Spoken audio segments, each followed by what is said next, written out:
Welcome back to the Breakfast Express show.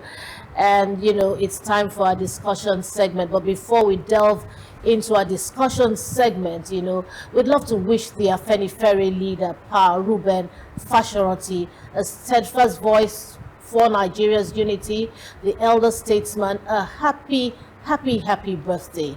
He was 100 yesterday, and President Bola Ahmed Tinubu was represented by Vice President Kashim Shettima at the birthday celebration yesterday.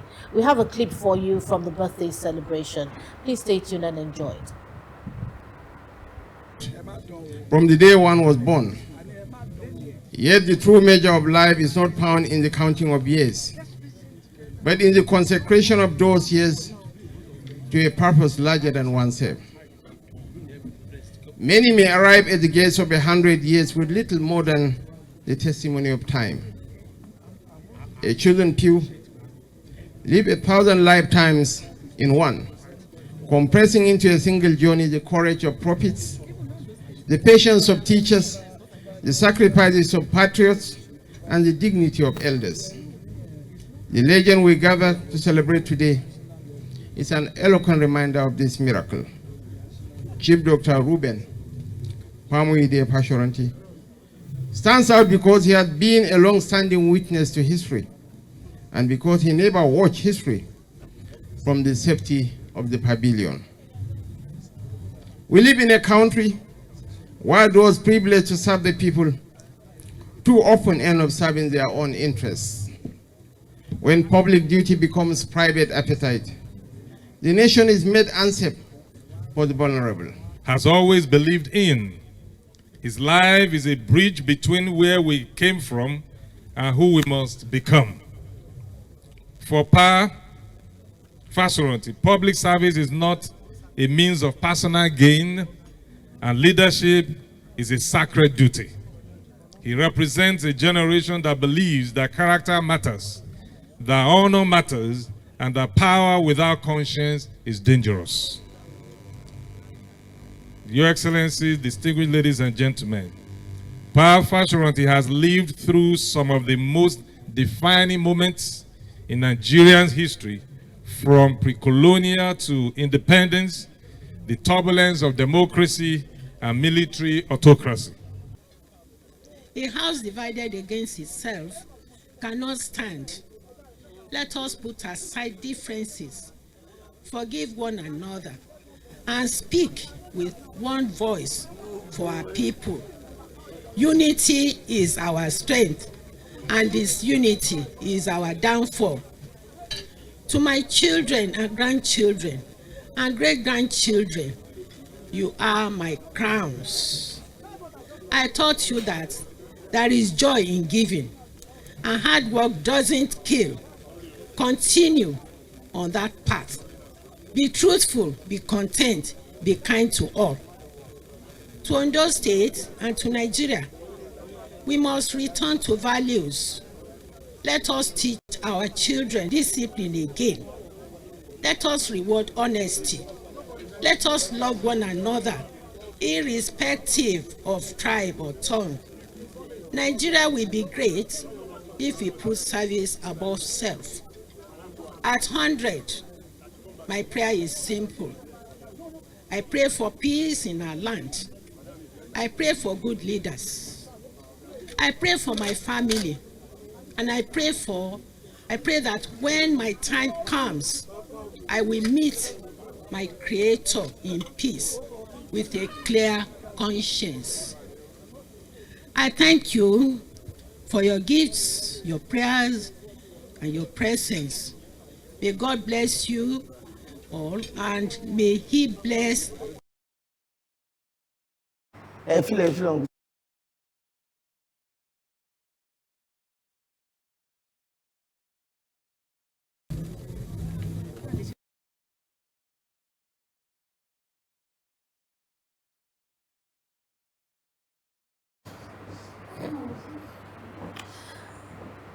All right, then welcome back to the Breakfast Express. We hope you enjoyed that clip. Okwe, it's over to you now. Yes, we have our guest seated, and of course, our guest is Mr. Obafemi George. He's a political scientist, and truth is this: I think this is the first time we're having this close proximity. I've been at events where he had, addressed. I've also seen him on national TV a couple of times. So, Mr. George, good to have you join us on the show today. Thank you very much. Good morning. Good to be here. Good morning. Good morning. Good to see you. 100. It's a stretch. In a country where life expectancy rate had dropped to about 54, 55. Yeah. So when you see people live beyond 50, 60, 70, it looks like it's a special grace right now. But one of the fundamentals of our journey as a nation, democratic in every aspect, diplomatic in his reaction, he's raised a lot of people. Professor Oronti clocked 100, and he's been widely celebrated. I'm sure you've had interface with him at different points or different times. What do you make of his journey, his story, and how much legacy do you think he would be remembered for? Sometimes late last year, I was in the US. I was in Atlanta, and I went to the President Jimmy Carter Presidential Library. And as I was walking through, and it just hit me that this is a former president that actually clocked 100 years old. And I said, God, I want to be 100 years old before I die. And honestly, it was my sincere, heartfelt prayer as I walked through, that presidential library in Atlanta. And sitting here, the past 2 days, and seeing the story of Professor Oronti, it brings it back home. It's not a distant story like President Jimmy Carter, an American that I don't know. No. So this is a man that you could feel, you could touch. And it's like, you can actually, let me sound Christianese, you can actually touch your prayer point. That close. That close. And honestly, I celebrate him. One of the last living comrades of the late Chief Obafemi Awolowo. Honestly, to say it, we don't have... We've lost leaders like this, people that have served meritoriously, no stain, no scandal. For you to clock 100 years old, no scandal. There's nothing, if you dig into his history, you can't find anything wrong that he did. That doesn't mean he's a perfect human being. But what that tells you is that the man that lived with a certain kind of values, Precisely. permit me to say what I call the Omoluabi Yoruba value system, which the younger generation, it seems to be missing. Now you can't blame them. You will blame us. You also blame those ahead of us. So something is missing. And honestly, my sincere desire is that, because I've not found any book on him. I read a lot of political history. I've not found any book written on him. I'd love to see, I've read autobiographies of Awolowo, Ahmadu Bello, Azikiwe, all of them. I haven't seen books written on the man. We need to capture history. Someone said, when an old man dies, a library dies. True. So we shouldn't wait for such a living encyclopedia to pass on. With so much in him. With so much Taking history. a lot with him. 100 years old. He had seen, First Republic, Second Republic, Third Republic. He had seen colonization. He had seen British oppression. He had lived through like 6 different phases of Nigerian history. So, honestly, what I would love if I was in a position is to maybe like a university in Ondo State. Named after. Maybe, not even named after him, maybe like a department of history or political science. You need to, people like that, you need to create. You need to immortalize You them. need to immortalize them. You need to create something around them that, you document the experience so that generations after them Still pick this story. And learn. can walk through history. Yeah. And that's why I started with the example of the experience I had in the Jimmy Carter Presidential Library. You don't have to be a former president to have a presidential library. A legend like this should have a library in a university in Ondo State, dedicated, built around his life, like a museum that, people can walk through and see how he had lived his life, the values he had lived by. that have made him to create an enduring legacy that at 100, not many people can turn 60 and you have a vice president coming there to represent the president. Sure. That the president would send the VP, and it's because the president is in Not Kenya allowed. attending a France African conference. I'm sure he would have gone there personally. So that tells you that even at 100, the man is still commanding irrefutable respect. Not the kind of respect you buy with money. He doesn't have 1% of what Dangote has. So this is But not he's about worthy. money. He's worthy This of is about a name. You know, like Yoruba would say that, you know, I mean, you know, in those days when you're going out, your parents will tell you, remember whose son you are. Don't go and spoil our name. They also say Bibi Re Koshe Fowora. Koshe Fowora, you know, like they say, ability is different from ability. This is an embodiment of what the Yoruba nation used to be. Yeah, before we leave, before we go away from power fashionality, there's one word that's really key: integrity. Yeah. Where did it go? Where did integrity go? Looking at Nigeria today, we're looking for it everywhere. Are you sure you want us to start that Yeah, conversation? we can't start it, you know. Okay. We can't start Okay. it because we claim that we want the younger generation to learn one or two things. So Yes. let's start it. So, it's a very good question. Where has integrity gone? You know, they taught us in political science in those days. They ask you to go to sociology, go and learn sociology, you go to anthropology, because they want you to know how a society evolves. What makes a society? How does a society build value system? Okay? And there are institutions responsible for that. The first one is the family institution. That's the first institution that builds the value system of a nation. The second institution is the educational institution. The third one is the religious institution. So if you ask that question, that where has integrity gone? Let's go to the family and go and ask the family. Let's go to the educational institution and go and ask. Let's go to the religious institutions, both Islam and Christianity, and go and ask, where has integrity gone? Because in a house where a child wants to sit for jam, and it's the father that is arranging for someone to sit on his behalf, that's where integrity has gone.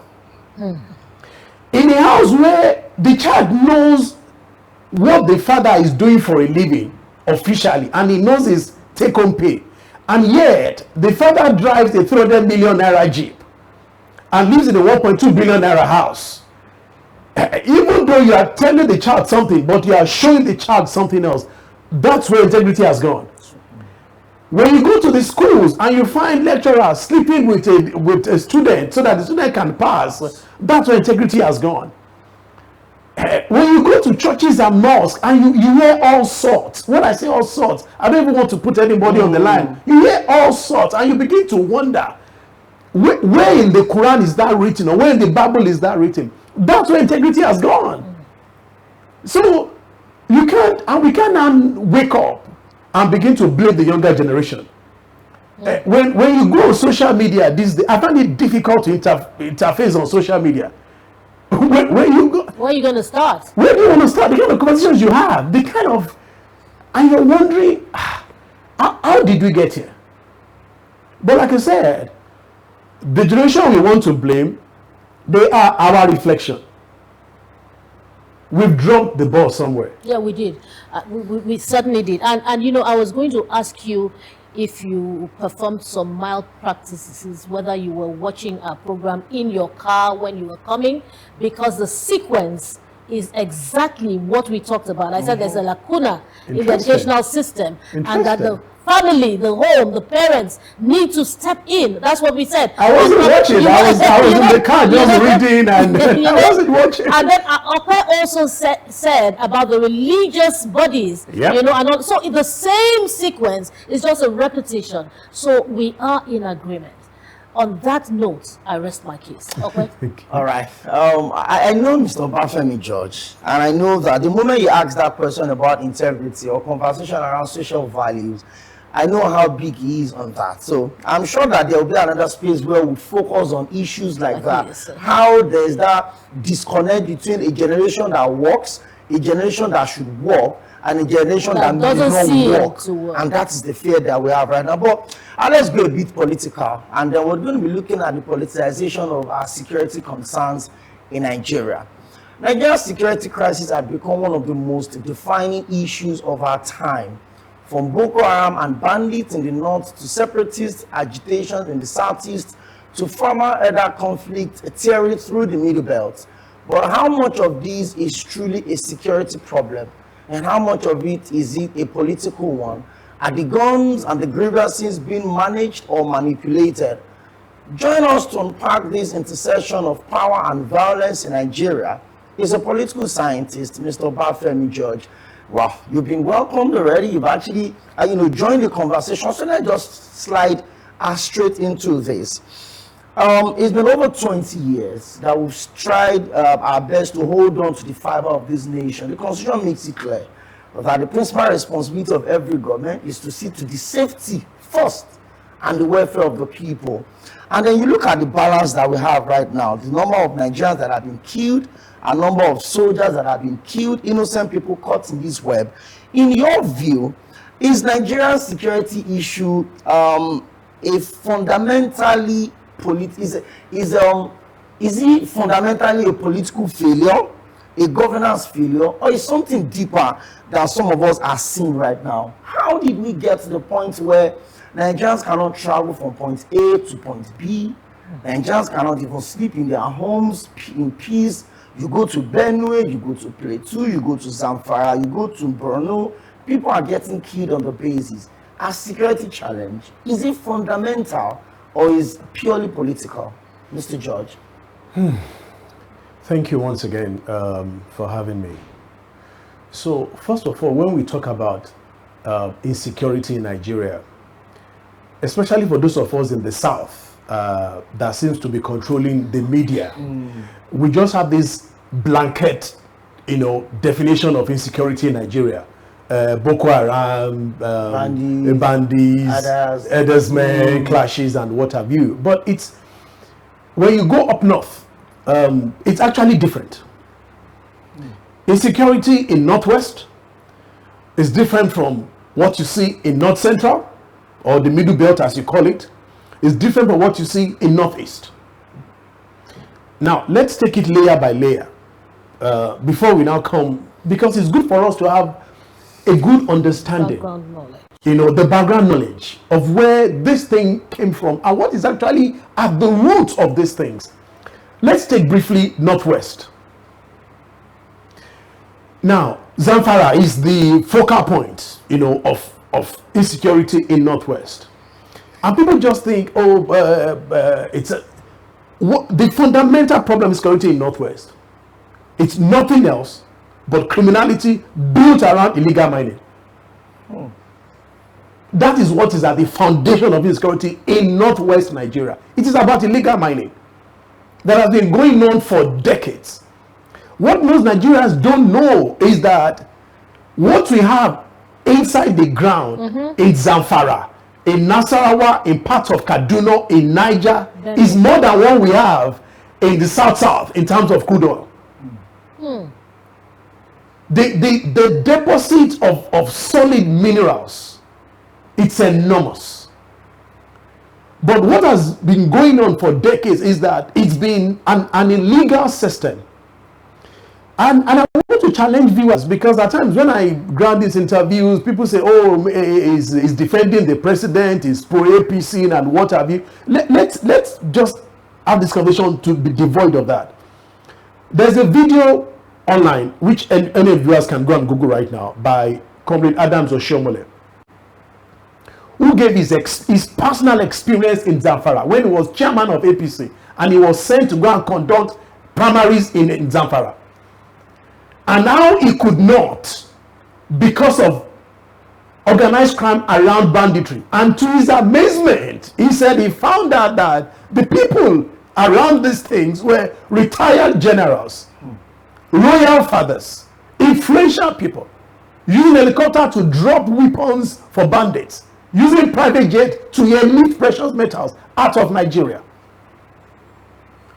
So that shows you how deep the issue is.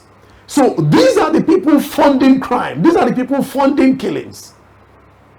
And they have their supporters, everywhere. And they've been able to even compromise part of our security system. And I'll give you a classic example. About 6-7 years ago, there was a particular notorious bandit in Zamfara. His name is called Wadume. He was terrorizing Zamfara. The then Inspector General of Police deployed a crack team from Abuja to go and arrest Wadume. Wadume was eventually arrested. While they were taking Wadume out of Zamfara, the policemen were attacked by Nigerian soldiers who killed 2 Nigerian policemen and rescued Wadume, a bandit. So people shouldn't just sit down and just make blankets. And this has been going on for decades. So the question then is, okay, what is the government doing? And what can the government do? What I have seen, and this is my opinion, subject to, because I like to speak with data, what the present government has done, and you see, let me also put this, caveat. At times, when you're dealing with institutional security problems like that, you don't see the result immediately, because we didn't get here in 2 years. We got here in 30, 40 years. Illegal mining has been going on for decades. So you're not going to see the result overnight. It's not going to be a campaign, whatever, for the president. What they have done is that they are trying to legalize what is illegal. In other words, let us build structure around it. So that at the end of the day, those who are in the business cannot come mainstream. You can be doing it, but let us regulate it.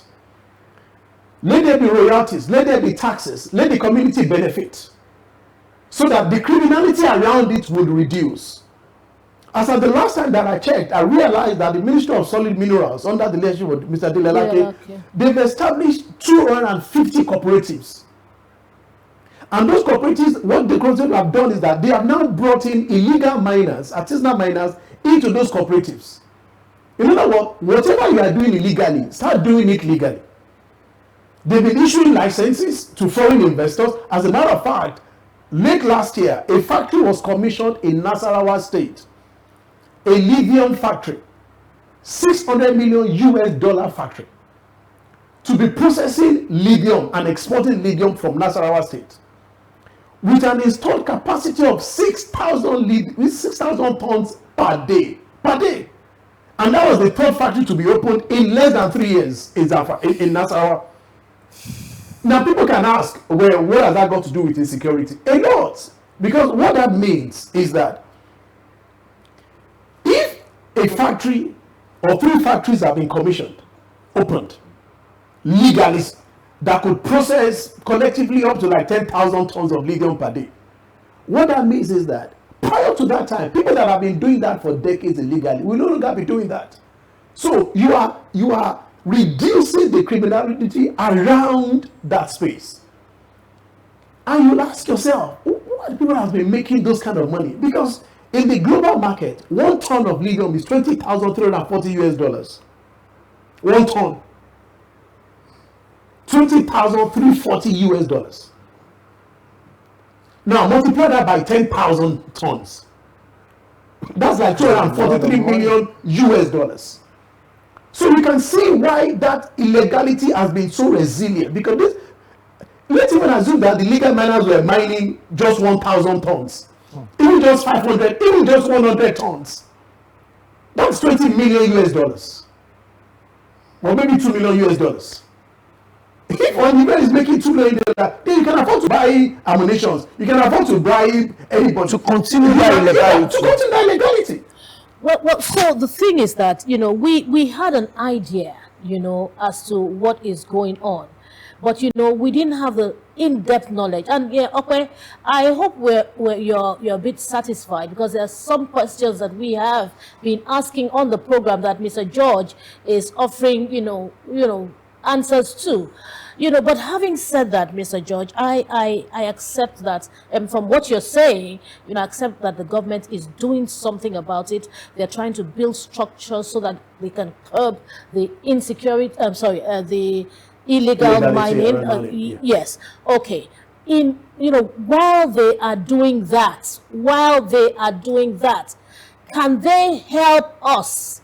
Because each time we come here in the morning and we have to read the newspapers and we start to read the figures of the number of people that have been killed overnight, because the number we read yesterday is different from the number we read today. So it's an everyday occurrence. We want to see our president actually doing these things. You see, it is good that you're here and that you're able to help us with some answers to certain questions that we've been asking. But it's also good that we are on the same page, that, information is disseminated such that we can say, without having a Mr. George, on set, we can say that this is what our president is doing, because questions are being asked. What is our president doing? Our people are dying on a daily basis. And this is not funny. They say, he who feels it knows it. Perhaps because some people don't feel these things, they don't understand how close it's getting to home, if you know what I'm saying. So in the meantime, do you think the president can do something to ensure, at least since we have an idea where these things are coming from, isn't there something the president can do? Like Okwe rightly said, his first assignment is to, secure lives and property of every Nigerian. Do you understand? Now, people know that our president is not around. He's been away for a little bit, okay? And people are dying at home.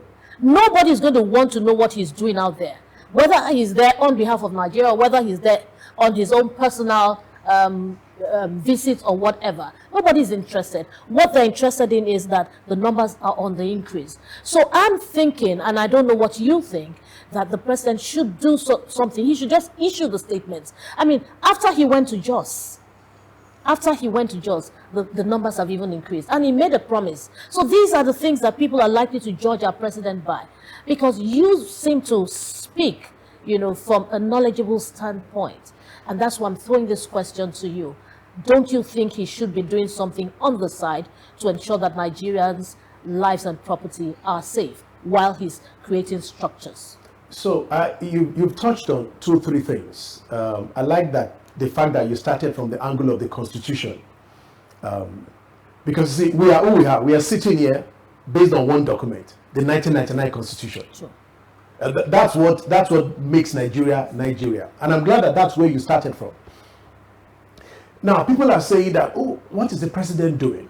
I've just mentioned one. Now, when the Constitution says that the responsibility to secure lives and property, it shall be the responsibility of the government to secure the lives and property of the people. The Constitution doesn't just say, if you look at that, I think it's section 14 or thereabout, I can't remember where part of, I think it's section 14 of the Constitution. It says the government. That the government talks about federal government, state government, local government. Because we have patterned our presidential system after the United States presidential system. And the security architecture of the United States doesn't place the sole responsibility on the president alone. You have state police, you have county police. Because there is no president anywhere in the world that can single-handedly police and secure a nation all by himself. It is impossible. True.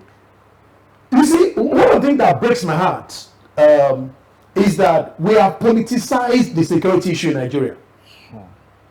Politicians who want to win presidential election, they have politicized it. And in the process of politicizing it, they are misinforming Nigerians. So when you have these killings, they quickly go on social media and say, oh, it's the president, he has not gone to Jos. If he was in Jos, this would have happened. No! Yes, he's the commander-in-chief of the armed forces, but the same constitution places responsibility on the governor and on the local government. So the question we should now ask ourselves is, why have the governors failed and been unable to provide security at the state level? And that takes us back to the Constitution. It is that same Constitution that makes the governor responsible, that also denies them the ability to carry out the responsibility of securing lives and properties in their state. And I'll tell you how. I think it's section 214 of the Constitution that says that, the governor of a state shall be responsible for public safety. And he shall do so by advising the commissioner of police in the state. Now, Operator, you and I both know that the commissioner in a state, the commissioner of police in the state, is not answerable to the state governor. Sure. Yeah. He is answerable to the inspector general of police in Abuja. And that's why each time you see these killings, either in Borno or in Jos, or the governor just goes there, he commiserates, he will set up IDP camps, donate mattresses. That's all he could do. That's the only thing that the Constitution has empowered him to do. The question then is, what is this current president, Bola Ahmed Tinubu, is doing that, in my opinion, none of his predecessor has done? Is that he's the first one that is pursuing the establishment of a state police. As a matter of fact, one of the KPI of the new IG is that, you know what, you need to set up a state police. And the very first month, within the first month that IG Diso came in, he had submitted a 75-page proposal to the National Assembly. That, you know what, this is the parameters within which we can establish a state police.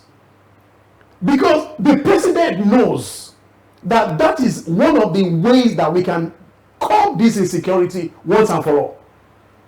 You need to empower state governors to have their own police so that they can be able to police their state and not be biased. Now, let me take you to Middle Belt, to Jos, for instance. So before you take us to the Middle Belt, I'd like to take you back. I mean, how can he empower the governors to, to take charge when the Constitution does not allow it? So that's why they're going through the legal means. Okay. Because now, once the National Assembly, because I was told, and it's in the mainstream media, that same proposal that the IG submitted to the National Assembly, the governors forum, because now, prior to this time, governors were not on the same page when it comes to state police. They were always at loggerheads. Some governors from part of the country will say yes, some will say no. But now, all the governors have agreed that we need a state police. So they too have submitted their own proposal, their own ideas of how the state police can work. Thirdly, the Office of the National Security Advisor is also reviewing the proposal. So at the end of the day, what we should be clamoring for right now is to be putting pressure on the Senate that quickly review this bill. Let Nigeria have a bill about creation of state police. Once you have a bill, then it becomes legal. That means that then our constitution, that virus that has affected the state government security-wise will be cured legally. So and they cannot, and I like the proposal because it says that, 3%, I think from the 3% from the VAT shall be deducted to fund state police in all the states, and that it will be mandatory, backed up by the Constitution, that 15% of the security vote should go directly to state police. So there will be no excuse that, we cannot fund it. Funding will be legalized. So what we should be clamoring for now is the speedy passage of that bill. The president has done his own by pushing for the bill. Now, we have separation of powers. You have the executive, you have legislative, you have judiciary. Executive has done his own. This is what we think is a long-term solution. Now, the onus is on the legislative to now come up with that bill so that Nigeria can see that, okay, something has been done which has never been done before. That's my opinion about that. Now, if you now come to the Middle Belt, because, I said that insecurity, it has different colorations, different regions across the three regions in the north. When you come to the Middle Belt, people, we're glad that we have social media, so news can go viral within an hour. What people don't know is that what we are witnessing today in Plateau and Benue started over 200 years ago. I repeat, it started over 200 years ago. Yes. And government upon government, long before Nigeria was created. And I'll give you a brief background history. Where you call Plateau, Benue today, in Plateau you have the Birom, the Tarok, Agurata, I've forgotten now, you know. Naraguta. Yeah, Naraguta, but I mean the Biroms are the predominantly, I mean they're the majority tribe. Then in Benue you have the TV, the Udomas. Now that enclave, long before Nigeria was created, was a Christian enclave. 100% Christians. And those were people historically that have been living in that place since the 12th century. I'm talking about 1,400 years ago. Even before the first white man got to Africa in 1500s. So that's their ancestral land. Now, in 1804, there was a jihad led by Usman Dan Fodio that swept northwest Nigeria and attempted to come to southwest. I mean, that was what led to the fall of the old Oyo Empire. And that was what led to the collapse of the empire in Ilorin. Now, that jihad, when it got to Middle Belt, it failed. Because the TVs, they put up a fight and Usman Dan Fodio did not succeed. The same way that jihad went to northeast Nigeria, to where you call Borno today, but in those days it used to be called the Kanuri Empire. They also resisted the jihad. Now, when the jihad ended, it created a natural enmity between the indigenous people of the Middle Belt and the Fulanis and the Hausas in northwest Nigeria. Now, when Nigeria was created in 1960, about 140 years after that jihad, it did not change anything. It only changed the definition of the geographical landscape that, oh, this place is now called Nigeria. But it didn't change the fact that you have Hausas who have been living in northwest Nigeria for hundreds of years. You have Fulanis who have migrated there. It also did not change any fact about the Biroms and the TV who have been living in that place for 1,400 years. It also did not wipe away the memory of the failed jihad. So, the reason why there was peace till 1960 was because there was the presence of the British colonial empire. In other words, there was a superior power that maintained peace. And kept everyone under control. That kept everyone under control. When the British colonial government left and they handed over power to Nigerians, within 3 years, and people can go and research so that they don't say, oh, Obafemi Jordan. By 1963, there was a serious tension between that Middle Belt enclave and northwest Nigeria. Northwest. Politically, northwest Nigeria had the NPC, Northern People's Congress, led by the Sardauna of Sokoto, Sir Ahmadu Bello, and Tafawa Balewa. Sir Ahmadu Bello was the great-grandson of Usman Dan Fodio. So when NPC wanted to dominate the Middle Belt, in the mind of the Middle Belt, they did not see politics. What they saw was another jihad masquerading as politics. And you cannot blame them. History is history. You cannot delete history from people's memory. So, because naturally you would think that Middle Belt should align with Northern People's Congress. But they did not. They put up a fight. In Benue, you had J.S. Taka. In Plateau, you had Solomon La. Those two formed a political party called United Middle Belt Congress, UMBC. And they aligned with Obafemi Awolowo in Southwest, Western Region, Nigeria. Because as far as they are concerned, we will not allow another jihad. So for you and I, we could just say, oh, it is politics. But it's not politics. It is history and deep-seated enmity playing out. So the Middle Belt, they're always on edge. Oh yes. Okay. And it hasn't. And that was what led to the crisis of 1963 and 1964. Oh, let me hold your thought there. you know, we need to throw the lines open right now, and the number to call is 0707 3800959. Please join us. Can we have the numbers displayed on the screen so that we can have, you know, an interactive session? I'm sorry to have cut you. Thank you. So, that crisis that erupted in 63-64 was a political issue, but that has this underlying factor. That was one of the things that led to the collapse of the First Republic. Many people don't know. For anybody who wants to research, they should go and read a book written by Professor Remi Anifowose, Violence in Politics in Nigeria, the Tiv and Yoruba Experience, 1964.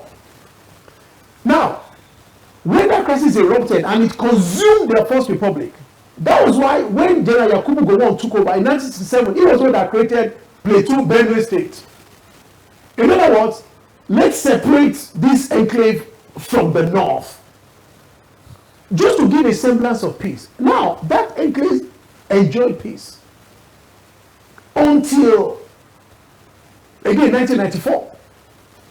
And I'm talking about Jos specifically, because that's what is so fresh in our memories, because of what happened 2 months ago. Now, in 1994, now over the years, you've had Hausas and Fulanis who had migrated to Jos, who had migrated to Benue, and most especially in Jos. Specifically, an enclave that is called Jos North local government. That in itself is an issue, because when President IBB created Jos North local government in 1991, the indigenous Jos people, the Biroms and whatever, kicked against it.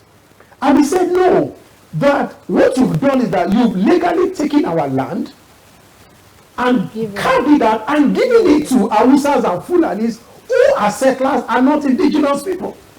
You can see how deep this thing is. 1994, in that Jos North local government, one Alhaji Kato was appointed as sole administrator. Of course, the indigenous people went to town. By the time it was going on, 6 people had died.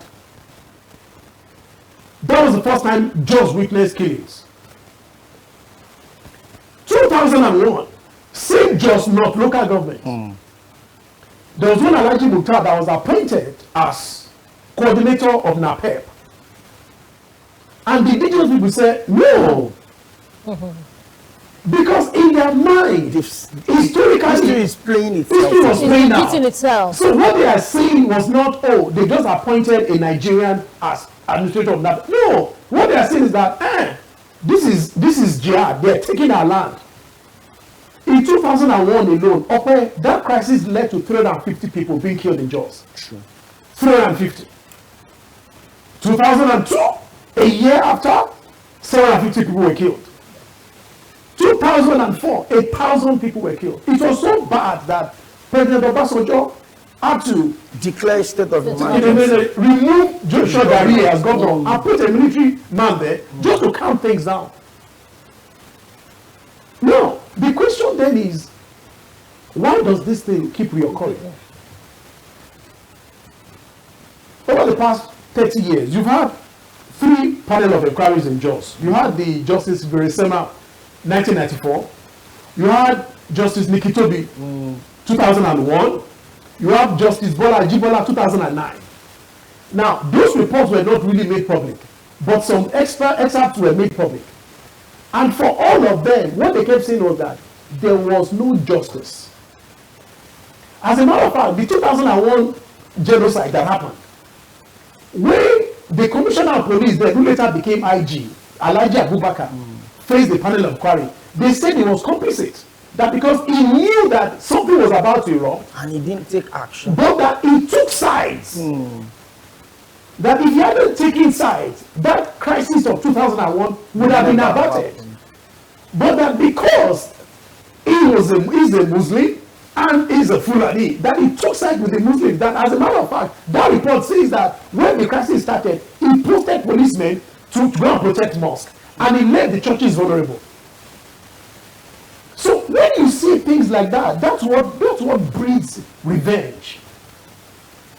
That's what makes the other party to say, okay, you know what, we will take laws into our own hands. We will avenge. You saw when the lady was burying her son. And Yeah. gave her She a put a cutlass in the casket. Continue the revenge. If there was justice, if the people that perpetrated that were brought to justice, there will be no anger for revenge. So why were they not brought to justice? So, very Why? good question. And that is where bias comes in.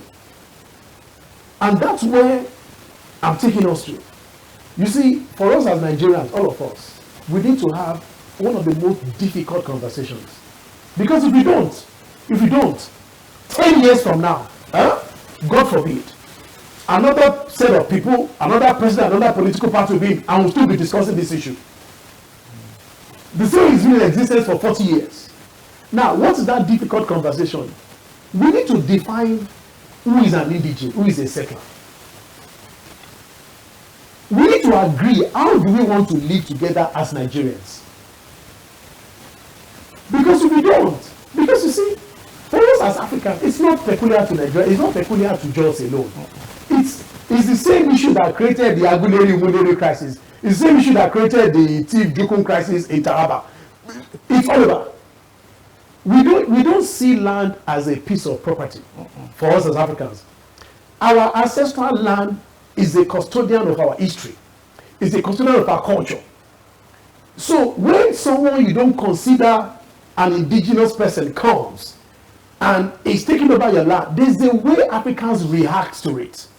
So for us as Nigerians, we need to sit down and tell ourselves, how do we want to live in unity?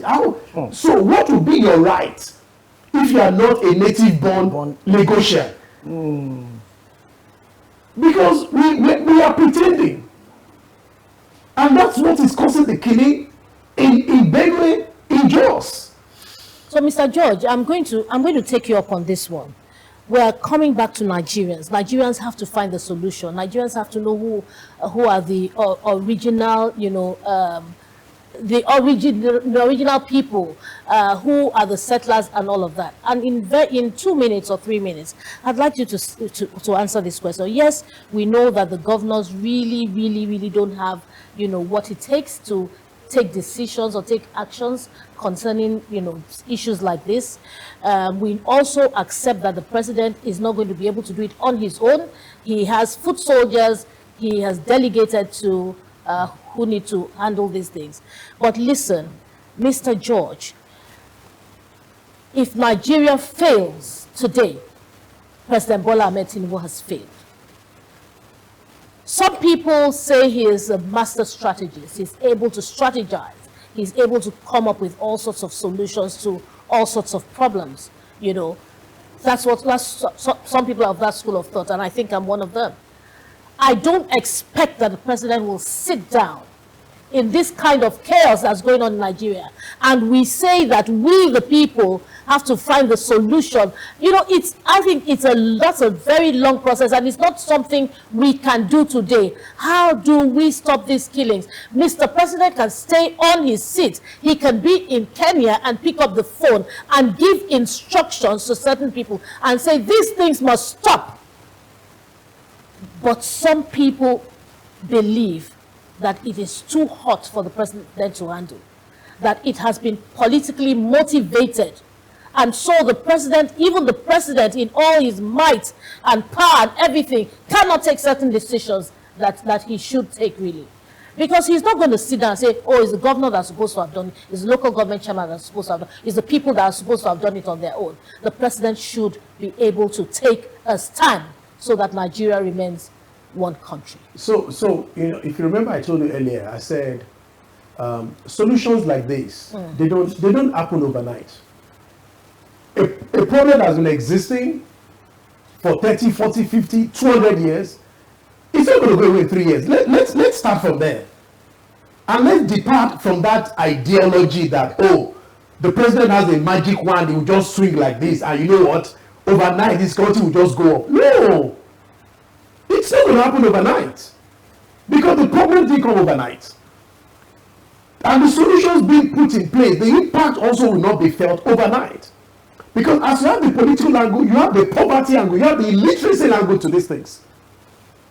Because when you go to the northeast, have you seen a 2-year-old bandit before? Have you seen a 1-year-old terrorist before? The answer is no. Bandits are not born, they are made. The 18-year-old 9-year-old bandit you see today is a 9-year-old guy that they did not send to primary school 10 years ago. So the 7-year-old boy today who is roaming the street of Kano, who should be in primary school, He's a potential he's a bandit. potential bandit in 10, 15 years' time. So the question then is, what is the president doing to make sure that in 10, 15 years' time, that boy does not become a bandit? That's why you now begin to look at the educational policies being put in place. In the history of Nigeria today, this is the richest local government have been since 1922. This is the richest local government. So local government today are earning 1 billion naira a month. Just because subsidy was removed. States who couldn't pay salaries 4 or 5 years ago. Now no state is owing salary any longer. Now the question is, how does that connect to insecurity? Simple. I'll give an example of Kano State, because that's the most populous state in the north. This is the first time in the history of Kano that a governor can actually allocate 30% of annual budget to education. Which is what UNICEF said, that any nation that wants to actually deal with illiteracy should allocate 30% to budget to education. This year, Kano State have allocated over 400 billion of the annual budget to deal with education. They've employed 18,000 teachers because they know, they can see the problem. That if you don't deal with illiteracy, you cannot deal with insecurity. And you don't deal with insecurity in 1 year or 2 years. It's a generational thing. There's a data out there now from UNICEF that says that Nigeria has 20 million out of school children. You've read that? Yes. If you go and read that report, it will tell you that 66% of those 20 million are in Northwest and Northeast Nigeria. Yes. I've lived in Kaduna, I've lived in the North, I'm conversant with the North. Mina, Sokoto, Kebbi, Jega, all those places. You go on the street, you see those children on the streets. In their numbers. Millions. So now there is funding for education. State governments are now taking initiative to get those kids off the street so that in 10 years' time, God forbid, we don't sit down like this having this same conversation. But like I said, you see, politicians have politicized it. Every day you go on Twitter or X or social media, President Tinubu has not done this. They killed 3 people yesterday. But he will not tell you what he has done and is doing that has a permanent impact. But he himself has not told us through his special advisors or whatever, the spokespeople. He's not told us himself. No, he's not telling us what he's doing. So what I'm telling you is available in mainstream. What is happening is that the voice of the opposition is drowning the voice of reasoning in the media space. But what I'm telling you, if I show you my page 2-3 weeks ago, I had this conversation in a particular TV station, and when we went online, their supporters came to my page, came to my DM, and they were cursing me. Okay, but that's normal. I'm sure you're expecting. We have to. So government is putting out the information, but the lies of the opposition is consuming the information in mainstream media. Okay, so let's say the lies. And that's why I said we should desist from politicizing insecurity. Okay, so let us say the lies and the fact that the people are not feeling these things, because if they were feeling these things and they were being told lies, they would tell the liars that, listen, this is a lie because we're seeing it differently. So we're saying in other words, you know, psychologically, it's been proven that if you hear a certain lie over and over again, it becomes the truth. You begin to believe it. My brother, but if I was living the truth, I wouldn't believe the lie. It may be difficult, but something would tell me that there's a truth somewhere. Anyway, however, the point that you have made, I'm going to take away with, is that the Bola Ahmed Tinubu administration is doing something, but because the situation is a complex one, it will take some time because it has been. And again, lastly, for the first time in the history of Nigeria, he has just created the Office of Homeland Security. That has never been done before in our history. Well, I'm happy you're speaking about the things that he has done, but there are a lot of things he hasn't done.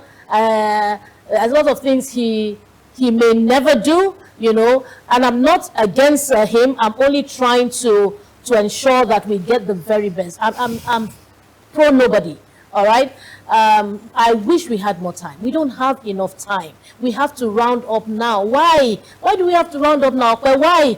You know, when we have a resource person like Mr. George. Anyway, we're going to ask you to come back again. Do you agree you will? You will. All right. Okay. Thank you so much. We've had a fantastic time. In fact, at some point, I got lost. I was just staring at you, and then I saw myself on the monitor, and I said, "So what's up with you?" All right. Thank you so much. You've been so good. Thank you for coming, and we hope to have you again on the program. Okay? Thank you. You want to say something? Yeah, we have to go. It's a Tuesday, so God willing, you'd have to join us for the midweek edition on MITV, and then hopefully we'll be here tomorrow to continue this conversation. But don't forget that everything you hear on this show is something geared towards making this nation a better one. Thank you. So, George, you want to say your goodbyes? Thank you very much for having me. I've had very rich conversation. It's always an opportunity that I see is when I have the opportunity to give another side of the story and just give data to Nigerians that they can go and verify so that they can themselves make up their own mind and filter through the noise that they hear on social media these days, which is not good for all of us. All right. Thank you for watching the show. See you again tomorrow. My name is Tom Adirili. God bless you.